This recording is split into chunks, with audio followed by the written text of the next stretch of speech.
भगवान श्री जैन सिद्धांत ऋषि का ग्रंथ अपना स्वाध्याय में चल रहा है। कर्मों का स्वरूप चल रहा है, कर्मों से छूटने के लिए और मोक्ष प्राप्त करने के लिए। एकमात्र जैन शासन ही ऐसा है इस तीन लोक के अंदर जो जगत के लिए परम उपकारी है। मिथ्यास से पिंड छुटाकर सम्यक पकड़ा दे और मोक्ष में पहुंचा दे। ये जैन धर्म का ही उपकार है वास्तव में। हम सब कोई स्त्री पुरुष तो है नहीं, हम सब तो जीव द्रव्य हैं। और जीव द्रव्य कैसे हैं? हम ज्ञान वाले जीव द्रव्य हैं। ये स्त्री पुरुष, ये गरीब अमीर, ये सब तो पर्याय हैं। ये सब मेरी भेद नहीं है।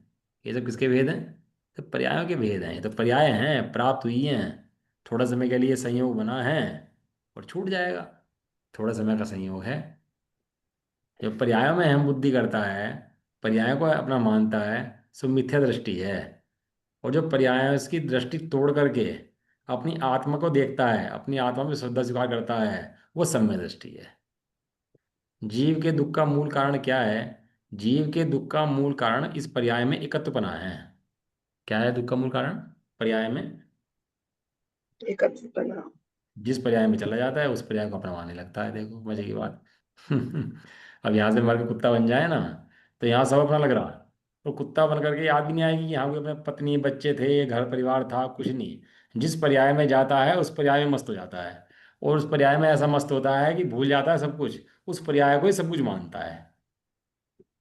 कहानी तो सब लोगों ने पढ़ी है वो उसकी, राजा की। कि राजा को मुनिराज ने बताया कि तू अपने यहाँ मल में कीड़ा बनने वाला है, अपने ही मल में कीड़ा बन जाएगा। कहने लगा अपने मल में कीड़ा बन जाऊंगा मैं? अरे बहुत गंदी पड़ी है, कहाँ तो मैं यहाँ राजा और कहाँ मल में कीड़ा बनूंगा जा करके। तो पुत्र को आदेश दिया आपने कि जैसे जैन पैदा भैया। हो, मार देना मेरे को। ये विचार नहीं आया मुनि बन जाऊं, कल्याण कर लूं अपना। क्या विचार आया कि नहीं नहीं ये पर्याय नहीं चाहिए। अरे ये नहीं मिलेगी तो कोई और मिलेगी, वो नहीं मिलेगी कोई और मिलेगी। इस संसार में चार गति में और मिलेगा क्या? ये तो बताओ इन पर्यायों के अलावा। क्या है इसके अंदर, संसार के अंदर? इन चार गति 84 लाख योनि के अलावा कुछ है क्या संसार के अंदर? कुछ ना कुछ तो मिलेगा संसार में रहेगा तो। है। तो पैदा हुआ तो मारने भागा तलवार लेकर के, तो लैट्रिन के अंदर घुस गया, अपनी लैट्रिन के अंदर घुस गया। अब बताओ कहाँ राजा का वैभव और कहाँ वो कीड़ा। इस संसार भ्रमण में चेतन हुआ भूप कितनी ही बार। पुण्य क्षीण होते ही तू तो हुआ कीट भी अगणित बार। जन्म जन्म में की है चेतन तूने सुख की ही अभिलाष। जिस पर्याय में जाता है वहीं सुख ढूंढने लगता है। और ये जो पर्याय में एकत्वपना है, इसका अहमपना है, यही इसके दुख का मूल है। अब मुझे बताओ, जितने भी आपके परिचय में लोग हैं, जितने धरती पर लोग रह रहे हैं, जितने जीव रह रहे हैं, सब तिरंच भी ले लो आप, मनुष्य तिरंच तो परिचय है ना अपना तो। मनुष्य ले लो, तिरंच ले लो। ऐसा कौन सा जीव है जिसका शरीर में अहमपना नहीं है, जो शरीर को अपना नहीं मानता? एक कोई बताओ। है? है कोई ऐसा? जो शरीर को अपना ना मानता हो और शरीर को अपना ना मानकर शरीर से विरक्त रहता हो, कोई एक व्यक्ति ऐसा? सबकी पर्याय में अहम बुद्धि है। ये जो पज्जय मूढ़ई परसमिया है, सो ही मिथ्यात का अड्डा है। सर्वज्ञ देव की वाणी का उदय हुआ सो जीवों के कल्याण के लिए। कल्याण क्या? कि किसी प्रकार से जीवों का दृष्टि जो है लिगी देह के ऊपर हट करके अपने आत्म स्वभाव के ऊपर आ जाए। दृष्टि किसकी है, पुद्गल की है कि जीव की है? क्या जी दृष्टि किसकी है? जी। दृष्टि जीव की लगी कहाँ पर है? पुद्गल के ऊपर। तो कहते हैं भैया पुद्गल से दृष्टि हटा करके जीव पर दृष्टि आ जाए, ये जैन धर्म का उपकार है वास्तव। घर का भूला हुआ है, खो गया, घर का भूला भटक गया, तो क्या बाद में छपवाते हैं, निकलवाते हैं उसका एड्रेस दे करके, भैया हमारे परिचय वाले खो गए हैं, छपवाते हैं। और कोई व्यक्ति आके घर पहुँचा दे उसको। तो कितना बड़ा उपकार है बताओ। हम्म? तो भटकता रहे संसार के अंदर। तो संसार में भटकता रहे तो भैया फिर चार गति 84 लाख यूं नहीं, शुरू शरण है बस, और कोई शरण नहीं है। या तो जीव अपनी आत्मा की शरण ले ले, नहीं तो चार गति 84 लाख योनि में भटकने से इसे बचाने वाला कोई नहीं है। तू लाख उपाय कर, लाख उपाय कर इस संसार से बचने के, मोह से बचने के, लेकिन अगर तूने अपने आत्मा के दर्शन नहीं करा, आत्मा के निर्णय नहीं करा, तो संसार से बचने का कोई भी रास्ता हो नहीं सकता। नहीं। ना है। जय वीतराग विज्ञान पूर, जय मोह तिमिर को हरन सूर। सूर माने शूरवीर। सूर शब्द होता है ना, सूर। सूर मैंने बोलता है शूरवीर। या कौन शूरवीर है?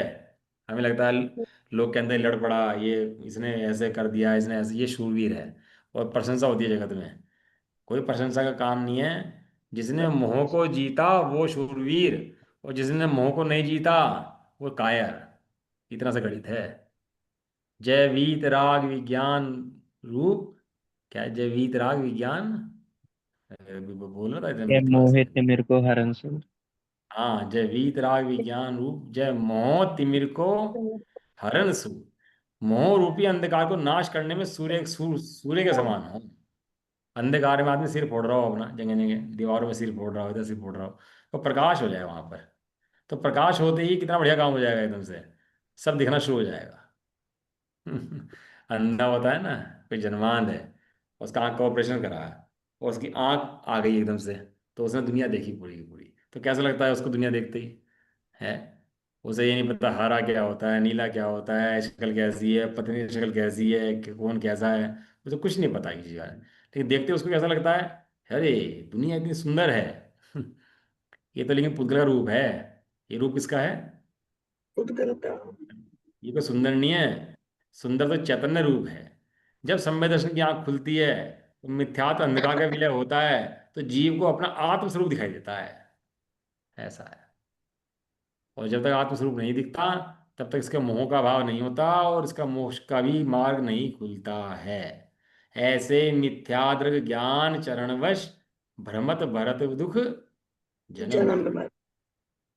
ताते इनको तजिए सुजान, सुनतिन सोच लो। संचेत हो। बताओ, क्या सुंदर लिखा है। ये जीव का मिथ्यात से बड़ा बुरा करने वाला जगत में कोई नहीं है, और जीव मिथ्यात को पालता है। ये जगत में महान आश्चर्य है। पहले लोग गायें पालते थे, आजकल लोग कुत्ते पालने लगे। क्या क्या मिलता है कुत्ते से? उससे कुछ देता है कुत्ता वो? गायें थी, कितना चीजें मिलती थी। गोबर से जला लो, उपले जला लो, है मूत्र से उसके दवाई मन जो भी था उसका, दूध आदि, दूध मक्खन घी सब निकल जाता था उससे, गाय से। और कुत्ते से क्या मिलता है? कोई चाट वाट ले, काट ले, तो रह भी हो जाए ऊपर से। नहीं, फिर भी पालने मौत। वाले पाल। मोह के उदय को मौत। पालता है। कोई कुछ कह रहा है? मैं कह रही हूँ भैया, मौत मिलती है कुत्ते से, मौत। हाँ, मन मोह को पालता है। ऐसे ही ये मोह को पोसता है। इसे पता नहीं है कितना नुकसान भयंकर करने वाला है इसका। प्रतिक्षण मोह इसकी लूटता है, प्रतिक्षण लूटता है। प्रति संसार के दुख हैं, जैसे मोही के तो दुख हैं। वो दुख किसके हैं? संसार में कहीं सुख की नींव रखी है क्या? कहीं सुख मिलता है क्या संसार के अंदर? कोई संसार से सुखी हो पाया है क्या आज तक? एक भी व्यक्ति? संसार में सुख है क्या? अरे, सुख तेरे अंदर है। भगवान के पास रोता रोता गया, तो भगवान ने शरण दिखाई। हम्म। जगत में शरण ढूंढ रहा, धन में, पत्नी में, घर में, मकान में। इतनी टेंशन किसी गति के जीव को नहीं है वास्तव में। इतने तो ये तिरंज गति के जीव भी हैं तो सहजता से रहते हैं। हम लोग टेंशन क्या, समय नहीं कट रहा, मन नहीं लग रहा। और इनके तिरंज गति के जीव देखो कैसे बिजी रहते हैं, अपना सुबह से खाने पीने में अपना बिजी रहते हैं, और उठते रहते हैं और अपना टाइम निकालते रहते हैं ऐसे ही, आराम से निकाल देते हैं। और ये मनुष्य गति के सिर पे इतनी आफत है इसको, कमाने की, मोबाइल की, टेंशन की, शादी की, ब्याह की, इसके सिर पे इतनी इतने ओढ़ने हैं कि चैन से नहीं बैठ सकता है। आप देख लो तिरंज गति के जीवों को कैसे, ये गाय भैंस गधा। गधा देख लो, गधा कहते हैं, गधा ये इंसान गधा है जो 24 घंटे लगा रहता है ना, ये गधा है वास्तव में। वो गधा गधा नहीं है। वो गधा तो आराम से बैठा, जो मिल गया सो खा लिया, और आराम से बैठे अपना। 24 घंटे से मेहनत कराए, बनाए रखे संसार के अंदर, इसका नाम मिथ्यात्व है। और जी पहचानता है नहीं, उसकी मजदूरी करता है, फ्री की मजदूरी करता है, फ्री की। जैसे कोलू का बैल आगे पट्टी बांध के दिन रात कोलू पेलता रहता है, ऐसे ही ये मिथ्यात्व की गुलामी करता रहता है, दिन रात मिथ्यात्व की चाकरी करता रहता है। अब कपड़े फट गए, कपड़े नहीं ले आओ, मकान बनवा लो, गाड़ी बनवा लो, अब ये मेकअप के सामान खत्म हो गए, अब ये खत्म हो गया, बस सारे दिन इसमें समय निकल जाता है। कभी तत्व विचार करने का समय इसको मिलता ही नहीं। बहुत बुरा करता है भैया मिथ्यात। गुप्त शत्रु है, कल बताया था आपको। इसलिए इसकी पहचान करके इसे निकाल करके इसका अभाव करने का उपाय सब जीव करें। यही एकमात्र उपाय है संसार से निकलने का। इसके अलावा कोई उपाय ना था, ना है, और ना ही होगा। मिथ्यात को छोड़नी है।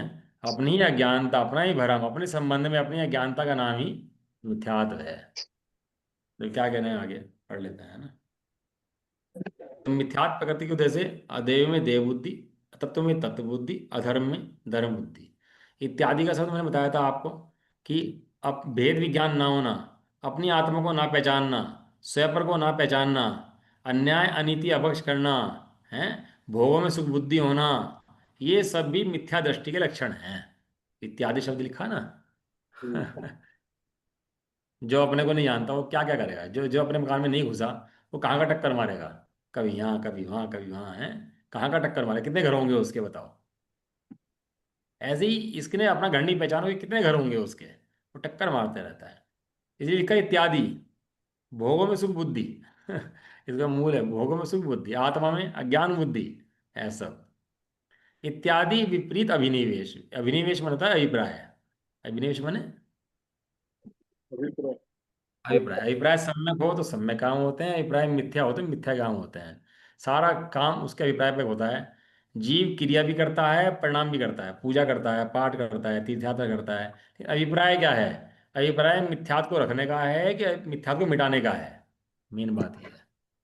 मिटाने के लिए करेगा तो सारे उपाय मिटाने के लिए होंगे, और रखने के लिए करेगा तो सारे काम रखने के लिए होंगे। ऐसा इसे उल्टी मान्यता रूप जीव का परिणाम है, उसको मिथ्यात्व कहते हैं। कल बात आपने इतनी आगे दी है ना, इसके नीचे फुटनोट दिया है।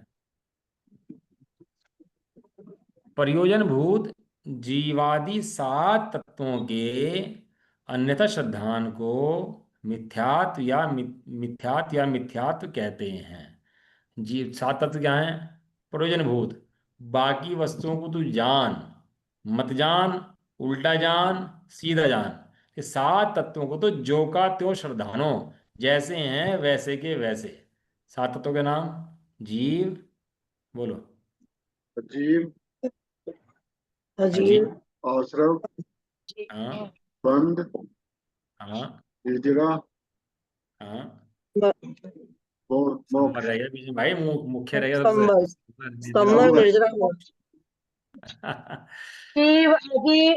जीव स्तंभ निर्जरा मोक्ष। ये कम से कम क्लास में आने का ये फायदा हुआ कि सात तत्वों के नाम याद हो गए हैं। अब तक तो पता ही नहीं थे सात तत्व होते क्या हैं, क्या स्वरूप इनका होता है, कैसे बुरा कर रहे हैं, कैसे भला होता है इनसे। अब नाम तो पता लगेगा कम से कम। अब नाम की पहचान हुई है तो कल्याण भी हो जाएगा आगे। ऐसा। जो कह रहे हैं इसके मिथ्यात्व करके कहते हैं। मिथ्यात्व दो प्रकार का है, अग्रहित और ग्रहित मिथ्यात्व। मिथ्यात्व कितने प्रकार का है? दो प्रकार का। दो। एक अग्रहित मिथ्यात्व, एक ग्रहित मिथ्यात्व। दोनों ही मिथ्यात्व जीव का बुरा करते हैं। मिथ्यात्व मिथ्यात्व है, दोनों ही मिथ्यात्व जीव का बुरा करने वाले हैं। उनमें कह रहे हैं अनादि काल से जीव की शरीर आदि पर पदार्थों में एकत्व बुद्धि अग्रहित मिथ्या दर्शन है। जितने भी आज तक अनादि काल से हमारे जीव चलता आ रहा है, जितने भी जीव हैं, सबको शरीर में एकत्व की जो मान्यता है उसको बोलते हैं अग्रहित। अग्रहित माने, अग्रहित माने बताओ अग्रहित में क्या होता है? ग्रहण करना नहीं है। बिना ग्रहण की। हाँ। बिना। ग्रहित माने होता है ग्रहण करना, है माने नहीं, नया ग्रहण नहीं किया है, अनादिकाल से ग्रहण किया हुआ ही है। जीव कब से है? मैं कब से हूं? अनादिकाल से। और मिथ्यात्व कब से चलता अनादि है काल। ये? हाँ देख अनादि काल से। आज तक जीव ने सुख के नाम पर हमने प्रयास बहुत करे, बहुत प्रयास करिए, लेकिन एक बार इस मिथ्यात्व को हटाने का प्रयास नहीं करा। पहचान नहीं करी, और इसके मिथ्यात्व के वशीभूत होकर चार गति के जन्म मरण में दुख पाता रहा। तो जो शरीर आदि पद पदार्थों में, भोगों में, देह में एकत्व बुद्धि है, वो कौन सा मिथ्यात्व है? वो तो अग्रहित मिथ्यात्व है।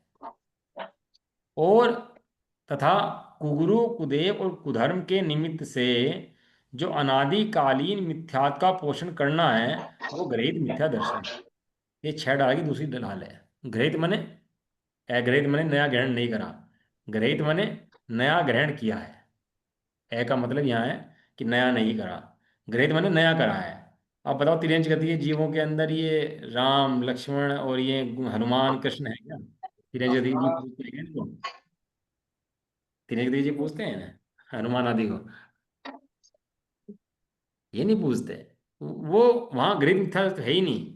गृहित मिथ्यात्व मात्र मनुष्य ही मानते हो, कुछ तिरंजी मानते हो, लेकिन मुख्य रूप से मनुष्य गति के अंदर ही गृहित मिथ्यात्व माना जाता है, जिसके अंदर कुगुरु कुदेव कुशास्त्र को पूजा करने की परंपरा करी जाती है। व्यंतर देवी दिहाड़ी, इन सबको पूजना, भगवान द्वितरागी भगवान को छोड़कर अन्य को पूजना मानना, वो गृहित मिथ्यात्व है।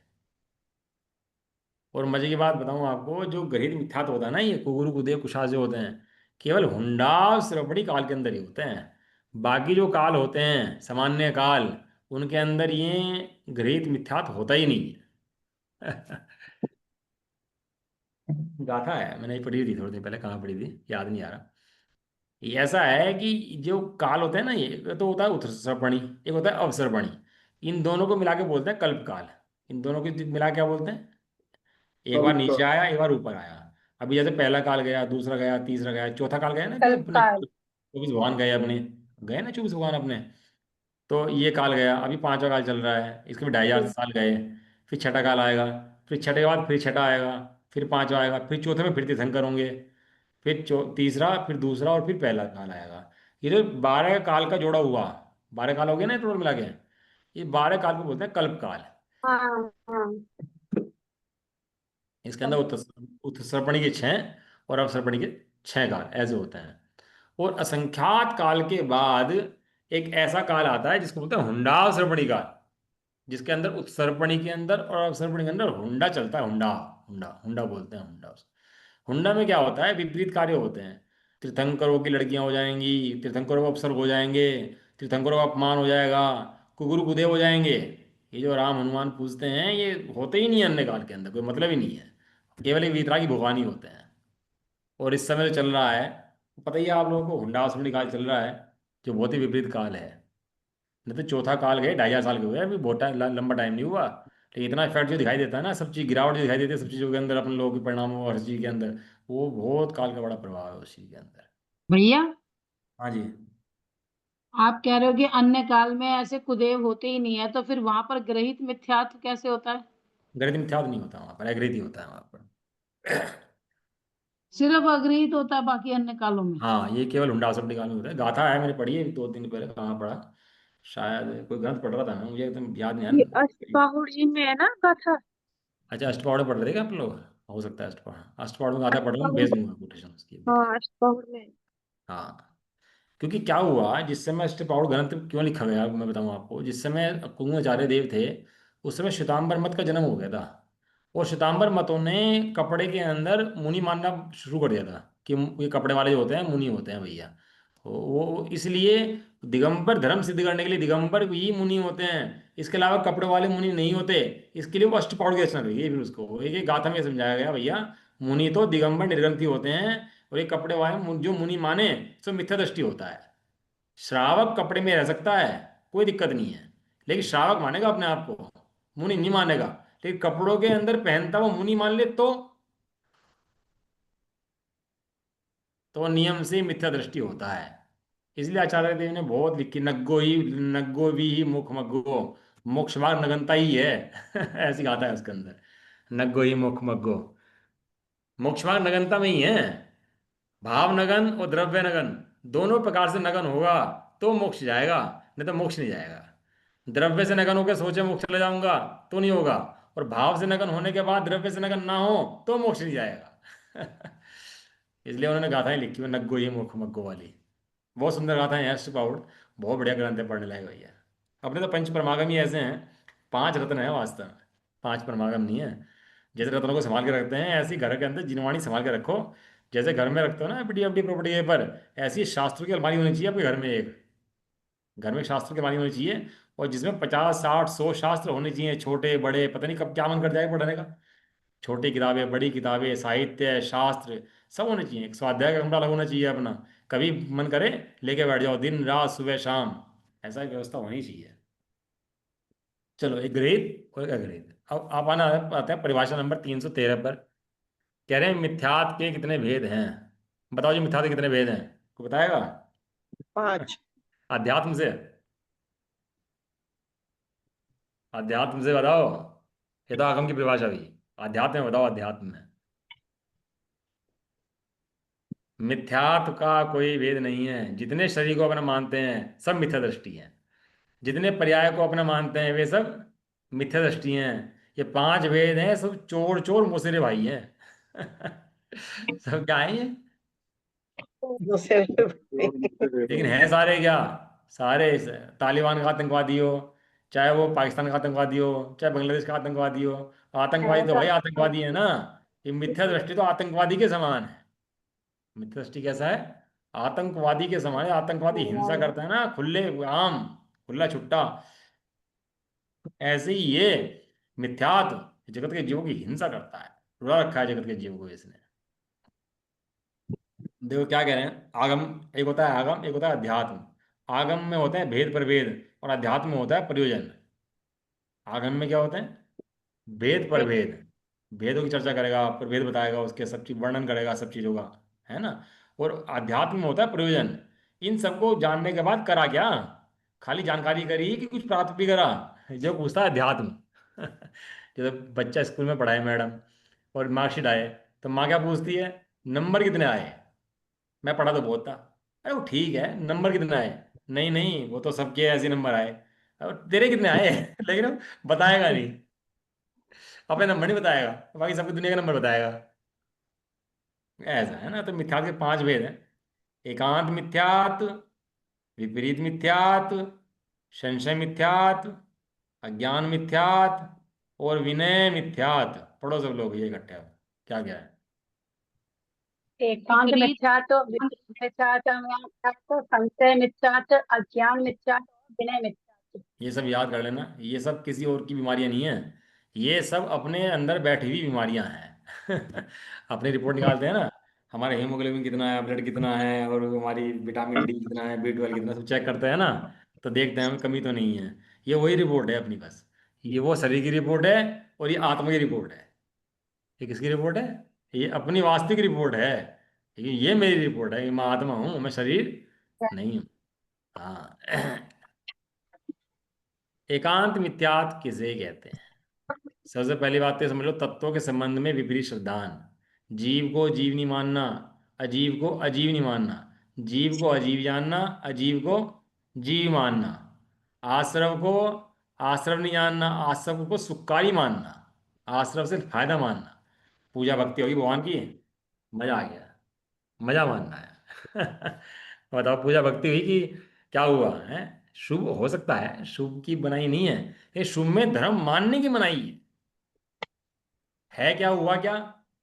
मन वचन काया की क्रियाएं अच्छी अच्छी होगी, हमने हमने चिंतन अच्छा चल पड़ा। तो क्या हुआ उससे?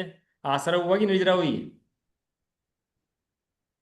आश्रय हुआ उससे, शुभ आश्रय हुआ। लेकिन आश्रव को आश्रव जानना, आश्रव के बाद उनमें कर्मों में सुख बुद्धि, सो बंध, बंध को बंध जानना। आत्मा के भेद विज्ञान से कर्मों से छूटने का उपाय मिलता है, सो संवर है, और संवर को संवर जानना। आत्मा को जानने के बाद कर्मों से छूटता है एक देश, उसको निर्जरा मानना। और आत्मा में जुड़ने के बाद पूर्ण रूप से कर्मों से छूटता है, उसको मोक्ष मानना। सबके अंदर आत्मा आई, सबके अंदर क्या आई? आत्मा। जीव मने अपने को आत्मा ना जानना, अजीव मने अपने को अजीव को आत्मा जानना, आश्रम मने अपने को आत्मा ना जानकर कर्मों को बुलाना, बंद मने अपने को आत्मा ना जानकर बंद करना। सब में आत्मा आएगा भैया, आत्मा के अलावा धर्म शुरू होता ही नहीं है। एक ससुराल में पत्नी गई, और उससे कहा कि भैया ये क्या है? कि भैया ये है, नंद है हमारी। तो नंद कौन होती है? नंद कौन होती है? हस्बैंड की बहन। अच्छा, हस्बैंड की बहन, ये हमारी जेठानी है। जेठानी कौन होती है? पति के भाई की पत्नी। हाँ, ये कौन है? ससुर। ससुर कौन होता है? पति के पिताजी की। अब कोई भी ससुर कहीं भी लगाओ रिश्तेदारी में, चाचा चाची कोई भी लगाओ, शुरुआत कहाँ से होगी? सबके पति हस्बैंड से। आएंगे, पति आए, पति पति भी सबसे से। पहले आए। पति खड़ा होगा। सबसे पहले कौन खड़ा होगा? पति। विधवा भी कहोगे तो विधवा क्यों हुई? पति मर गया इसलिए विधवा हुई भैया। ये ऐसे भैया मित्र क्यों पत्नी हुआ के में भी है, है? ऐसे पत्नी के में भी, मायके में पत्नी के नाम से होता हाँ वो कहीं भी लगा लो, मतलब आप कहीं भी, मैं तो एग्जाम्पल दे रहा हूँ आपको, है। कुछ भी लगाओ उसके अंदर। ऐसे ही यहाँ क्या है, मिथ्या दृष्टि है, क्यों? आत्मा को भूला इसलिए मिथ्या दृष्टि है। मोक्ष गया क्यों? आत्मा को पहचाना इसलिए मोक्ष गया। संवर हुआ क्यों? आत्मा में भेद विज्ञान करा इसलिए संवर। सारे रिश्ते शुरू होंगे मोक्ष मार्ग के आत्मा से। कोई भी रिश्ता ऐसा नहीं होगा जो आत्मा के बिना खड़ा हो जाए, एक भी रिश्ता खड़ा नहीं हो सकता। मिथ्या दृष्टि का भी। मिथ्या दृष्टि क्यों हुआ? जैसे वो विधवा हुई थी ना अभी, क्यों हुई थी? पति मर गया इसलिए। ऐसे मिथ्या दृष्टि क्यों हुआ? आत्मा को भूला इसलिए। अब उसके मिथ्यात के भेद पड़ा, भैया क्या कह रहे हैं, एकांत मिथ्यात किसे कहते हैं? कह रहे हैं अनंत धर्म युक्त धर्मी के संबंध में यह ऐसा ही है, अन्यथा नहीं, इत्यादि रूप एकांत अभिनिवेश अभिप्राय को एकांत मिथ्यात्व कहते हैं। जैसे बौद्ध मतावलंबी पदार्थ को सर्वथा क्षणिक मानते हैं। एक एक परिभाषा काम की है, एक एक शब्द काम का है, एक एक कोमा ब्रैकेट काम का है। और ये परिभाषा जो है कई कई शास्त्रों से लिखी जा रही है, कोई इनकी अपनी परिभाषा नहीं है। कहाँ से लिखी है ये? कई कई नहीं, शास्त्रों से। कई शास्त्रों की परिभाषाएं हैं ये। अब आपको खोलना सिद्धांत कोश, तो आपको पता लगेगा कितने शास्त्रों के अंदर ये परिभाषा आई है और कितने आचार्यों ने इस परिभाषा को कोट किया है अपने हित के लिए, अपने लिए नहीं, हमारे हित के लिए। उन्होंने तो मिथ्यात्व का भाव कर दिया। सबसे पहला शब्द अनंत धर्म युक्त धर्मी, क्या लिखा? धर्मी तो धर्मी। धर्मी है एक, और उसके अंदर है धर्म अनंत। धर्मी कितना? एक। एक। धर्म कितने हैं? अनेक। अनंत। शरीर कितना है? एक की अनेक? एक। एक। एक। अंग अंग कितने हैं? अंग अनेक। अंग कितने हैं? अनेक। भाई साहब सोच लो आप, या तो अनेक कहो या एक कहो, ये दोनों बातें नहीं चलेंगी। एक बात कहो, या तो एक चलेगा या अनेक चलेगा। आप सोच के बता दो, आपकी शरीर एक है कि अनेक है? हाँ बताओ। एक स्त्री खड़ी होगी, कहने लगे ये कौन है? जी स्त्री है, और मुझे माता भी है, पत्नी भी है, और इसके ये सब सब चाहे, ये भी है, ये भी है, नंद भी है, भाभी है, सब है। तो ये एक चीज़ तय कर लो आप, या तो स्त्री का हो या रिश्ते का हो, चलेगी एक चीज़। कह सकते हो क्या? ऐसी प्रत्येक वस्तु, वस्तु वस्तु, वस्तु स्वभाव धम्मो, वस्तु, शब्द रट लो, वस्तु। वस्तु माने एक, वस्तु माने एक। एक। एक। जैसे शरीर के अंदर परमाणु है, कितने परमाणु है शरीर के अंदर? अनंत परमाणु। एक एक परमाणु अलग अलग है कि नहीं है? छुपाना। चिपक गए कुछ समय के लिए, कुछ समय के लिए चिपक के एक हो गया, पिंड हो गया कुछ समय के लिए। जैसे वो एक एक परमाणु अलग है, ऐसे ही आत्मा परमाणु की भांति अलग है। और जैसे परमाणु शुद्ध है, ऐसे ही आत्मा शुद्ध है। खुद है। अब मैला कपड़ा, कोई मैल पड़ा, कीचड़ पड़ी, और ज्ञान में जानने में आ गई मैल, तो ज्ञान मैला हो गया क्या उससे?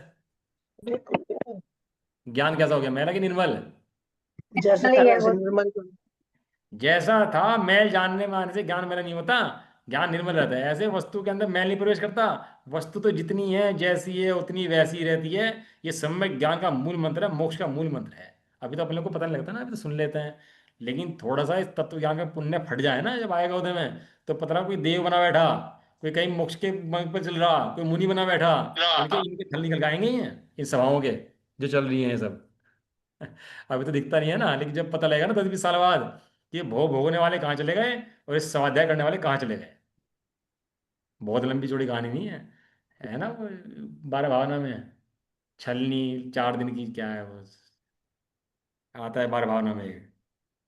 कुतवाली दिन चार वही फिर हाँ खुरपा। कुतवाली 4 दिन की, फिर छलनी, वो क्या है ना, छलनी वही जाली। वाले जा। दिन चार खुरपी जाती। खुरपा और जाली। हाँ फिर खुरपा फिर जाली, 4 दिन कर बचा ले बेटा, हंगामा जो मचाना है। तेरा पुण्य को तो नष्ट होगा। वो एक खुरपा जाली तेरी निगोद के हाथ में जाने वाली है, फिर उल्टा रहना वहां बैठ करके। और समय रोएगा कि ये समय करोड़ों भाव दे करके क्या समय मिला था, और सब खो दिया, बर्बाद कर दिया सब विषयों के अंदर, सब विषयों की पूर्ति में खराब कर दिया सारा सारा। और तत्व ज्ञान करना था, समझना था, इसके लिए कुछ पुरुषार्थ करा ही नहीं, सब बर्बाद कर दिया। वस्तु कैसी है? धर्मी एक, और धर्म उसके अंदर अनेक। ऐसे ही जीव पदार्थ एक, और उसके अंदर धर्म माने गुण। धर्म कहो, गुण कहो, गुण कितने उसके अंदर? एक अनंत। अनेक। अनंत। हाँ, अनंत अनंत अनंत गुण है, अनंत गुण है उसके अंदर। या फोटो देखो आप एक बार, फोटो देखा आपने, आपने फोटो पूर्ण ज्ञान में लिया आपने, उसका वर्णन करो, आपकी वर्णन बताओ भाई कैसा था फोटो, तो कैसे लिखोगे? फोटो के अंदर एक घोड़ा था, एक स्त्री थी, वो ऐसे बैठी थी, वो इतना सुंदर था, एक वन था। वर्णन कैसे करोगे उसका, बताओ कैसे वर्णन करोगे? फोटो कितना है पूरा? एक। एक। वर्णन किसे होगा? उसके वर्णन से, उसके उसके भेद से। ऐसे आचार्य देव ने आत्मा देखा एक, लेकिन उसने कहा आत्मा कौन? तो वर्णन करने बैठे तो आत्मा वर्णन कर रहा भेदों से उसके। लेकिन वस्तु कितनी है हमेशा? वस्तु एक एक। है।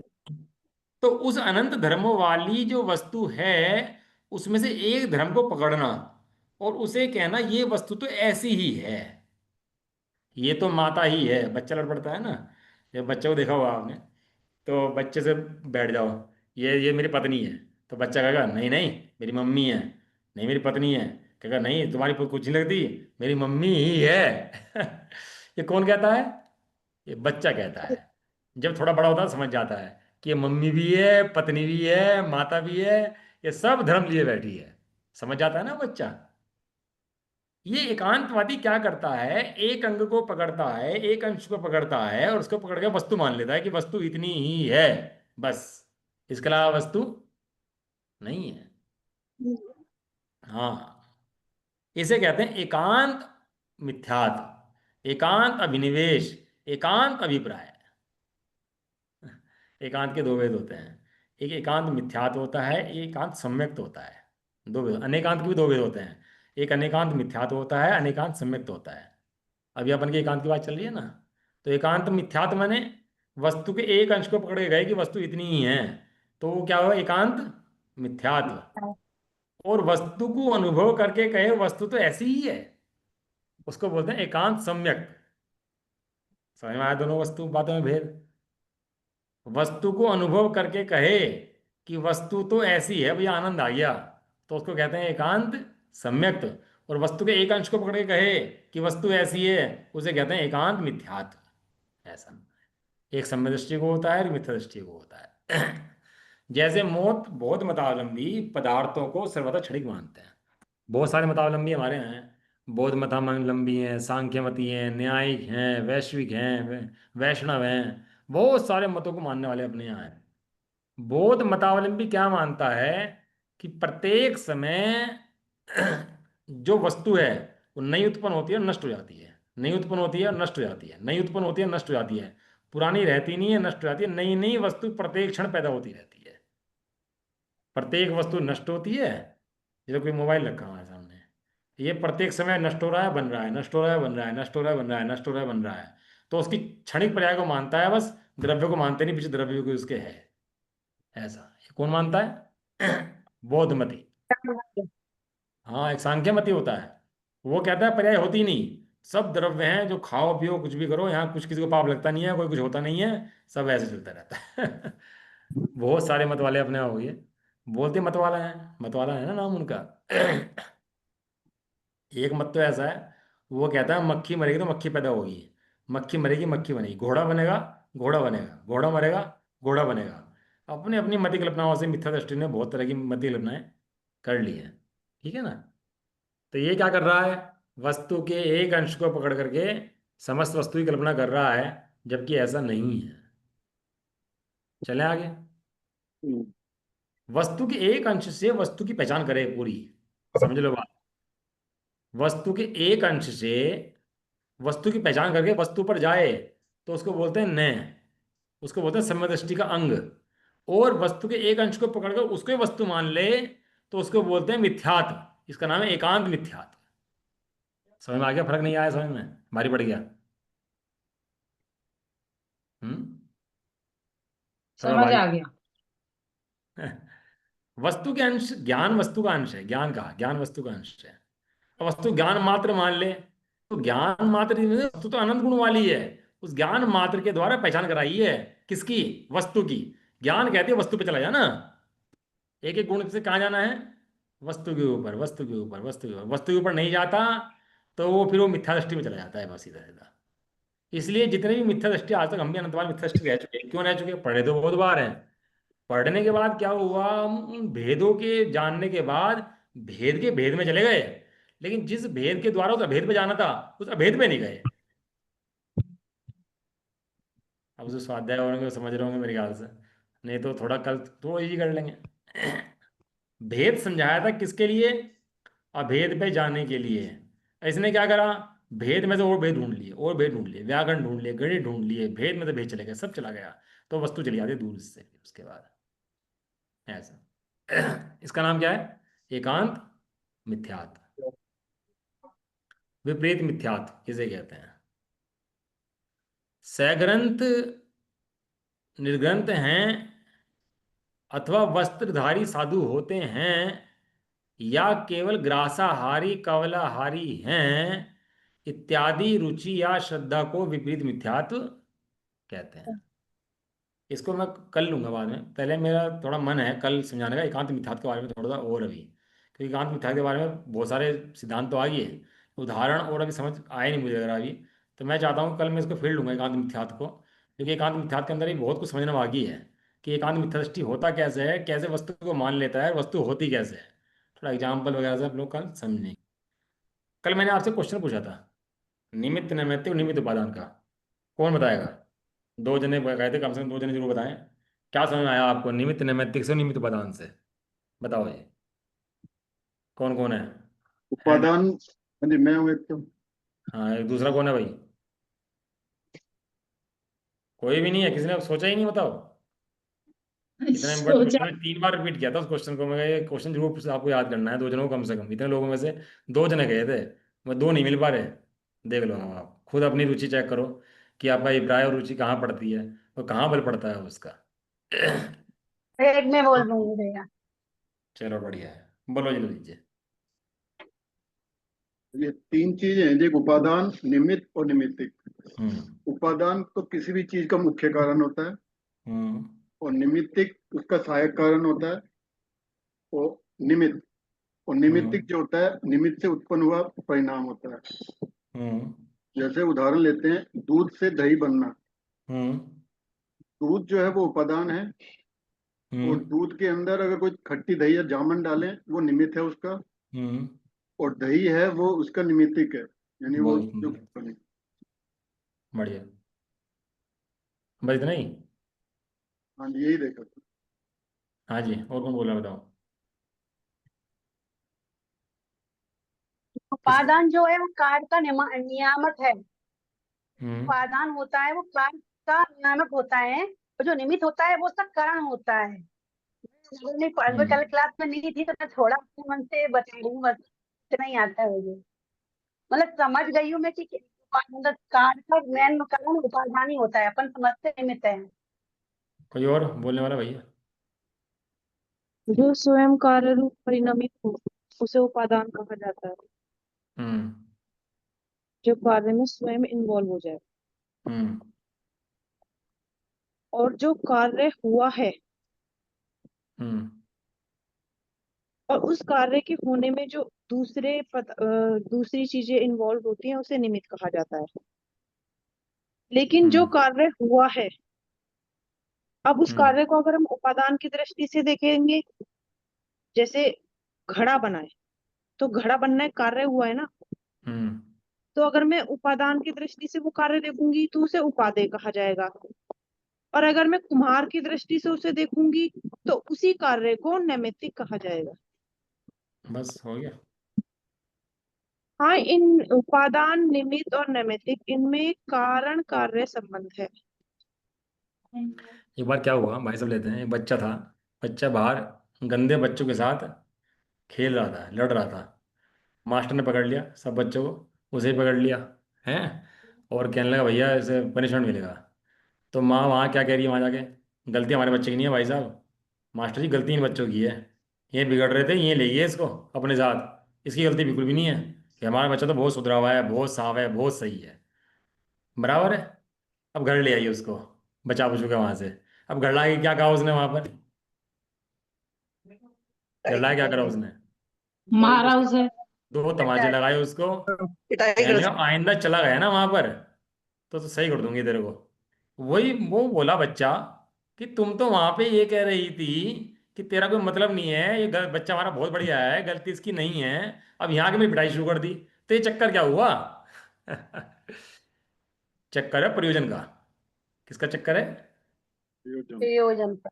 हाँ, जो कर्मों में रुल रहा है, कर्मों में रो रहा है, कर्म मुझे लूट रहे हैं, कर्म मुझे पीट रहे हैं, कर्मों ने मुझे लूट लिया है, मार दिया है, उसे कहते हैं तेरे परिणाम नहीं है, ये तो कर्मों का परिणाम है, तू छोड़, मेरी बेइज्जती होगी। अरे तेरी बेइज्जती नहीं, कर्मों की बेइज्जती हुई है। मेरा धन लूट गया, तेरा नहीं लूटा, ये कर्मों का लूटा है, तेरा है ही नहीं। लेकिन बाद में जब मानता नहीं तो उसे कहते हैं भैया तू तो ज्ञान वाला आत्मा है, तू तू क्यों इसकी तरफ देखता है? तू उपादान, अब जब गलती अब स्वच्छंद हो जाए उसको पकड़ करके कि भैया अब तो ठीक है, तुमने कह दिया उसकी गलती है, तो ठीक है खाओ पियो ऐश करो, तो आलू खाता ही नहीं है तो खूब आलू खाओ। जब ये ऐसी बातें करता है तो उसकी पिटाई होती है। फिर दिखाते हैं उपादान, जब गलती छुड़ानी हो तो निमित्त नैमित्तिक की, और जब स्वच्छंद हो जाए तो निमित्त उपादान दिखाते हैं उसको।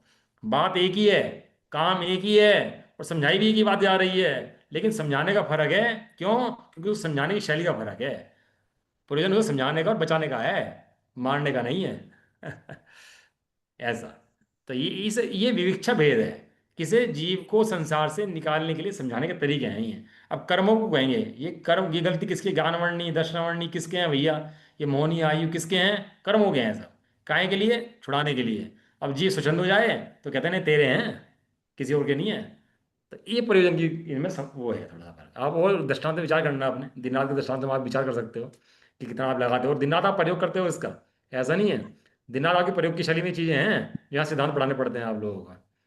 ठीक है, आप विचार करना, और बाकी चल एकांत मिथ्यात्व की चर्चा अपन लोग कल करेंगे। ये मेरा क्वेश्चन है, हाँ बोलो। ये सम्यक दृष्टि और छाया समय दृष्टि में क्या अंतर है? समय दृष्टि छाया समय दृष्टि में, समय दर्शन में हाँ तीन समय दृष्टि आते हैं, छायापशम की भी, औपशम की भी और छायापशम की भी। जबकि छाया हाँ। समय दृष्टि में नहीं, जिसने कर्मों को क्षय कर दिया, दर्शन होने के क्षय कर दिया, वो नीचे नहीं गिरेगा, वो चौथे से ऊपर ऊपर जाएगा, अच्छा वो नीचे नहीं आ सकता। अच्छा अच्छा। लेकिन जो औपशमिक है, छायापशमिक है, वो नीचे गिर के पहले में आ सकता है, वो फिर ऊपर चढ़ सकता है। ऐसा। इसलिए भैया सम्यक में जैसे छाया समय दृष्टि वो इसी भव से मोच जाएगा, तो सम्य दृष्टि है तो इसी भव से भी जा सकता है, आगे भव में भी जा सकता है, नहीं नहीं, ऐसा ऐसा नहीं, भी छाया है क्या? समय दृष्टि अगले भाव से आ सकता है। अच्छा अच्छा। राजा श्रेणी का है ना, छाया समय दृष्टि है। हाँ अच्छा अच्छा। हाँ तो अगले भाव से एक पहुंच जाए। माने क्या भैया, दशम पाउड की आ रही थी, मोबाइल सुन रही थी मैं, तो इस तरीके से रग भ्रष्ट आ रहा था शब्द, तीसरे नंबर की गाथा है, लेकिन उसका आंसर वो नहीं मालूम था मुझे। रग भ्रष्ट जो है वो नियम से आप ग्रुप है, पे भेजो तीसरे इसको, नंबर। जो भी गाथा आप पढ़ रहे हो उसकी चर्चा भी कल कहाँ पे करेंगे। जाएगी ये लड़की भी वो।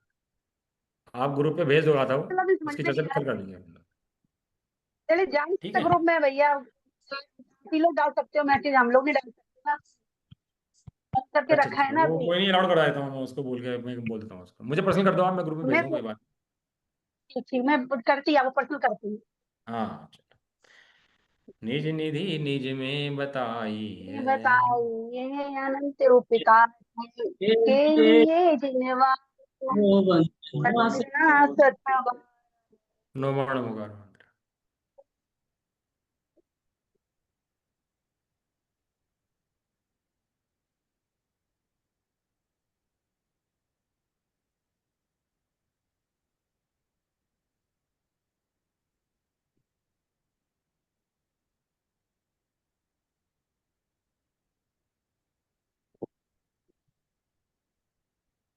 जय बोलो दाक्षिणी माता की, जय हो। महान जैन धर्म की।